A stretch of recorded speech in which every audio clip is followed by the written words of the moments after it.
આજે તો બસમાં એટલી ટ્રાફિક હતી કે દરવાજા પણ ન ખુલે. તો જય શ્રી કૃષ્ણ મિત્રો, આજે છે ઇન્ટર્નશિપ જર્નીનો ડે નંબર 8 અને સવારમાં પહેલા તો દિવસની શરૂઆત મંદિરથી કરી અને આવી ગયો સીધો પેલું કામ કરવા, એટલે કે બસ પકડવા માટે. બસ તો આવી ગઈ પણ મારા માટે આજે જગ્યા નહોતી લાવી, તો ઊભો તો રહી ગયો પણ ટ્રાફિક તો વધતી જ ગઈ અને આ સ્ટેશને તો માંડ બસ ખાલી થઈ અને હું પહોંચી ગયો મારા કર્મભૂમિના સ્થળ પર અને ત્યાંથી ઉતરીને ચાલવા મળી ઓફિસ જવા માટે. લિફ્ટ બોલાવી અને આવી ગયો ઉપર અને અંદર જઈને પહેલા તો મેં કામ કરવા માટે સેટઅપ મારી લીધું.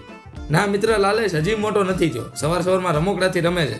ભાઈ દવે એનું નહોતું પણ અમે બંને જોવા લીધું હતું. પછી બધા બ્રેકમાં નીચે જઈ આવ્યા અને પછી 5:30 હું તો ગીત સાંભળતો કામ કરતો હતો પણ લાલેશ જગ્યા ફરી ગયો હતો અને 7 વાગે આજના દિવસના કામ પૂરા કરીને મેં લેપટોપ બંધ કરી દીધું. પણ આ બધાને તો ખબર જ નહીં કે 7 વાગી ગયા છે ને લાલેશ આજે મને ડ્રોપ કરવાનો હતો. અડધા રસ્તા સુધી બંને નીકળી ગયા અને પછી ત્યાંથી હું બસ પકડીને સીધો આવી ગયો પેલા મંદિરે અને ત્યાંથી નીકળી ગયો ઘરે જવા માટે. તો મિત્રો આજનો દિવસ નંબર 8 પણ નીકળી ગયો હસતા. મળીએ કાલે બીજા દિવસ સાથે અને મારા નવા એક્સપિરિયન્સ સાથે. આવજો. જય શ્રી કૃષ્ણ.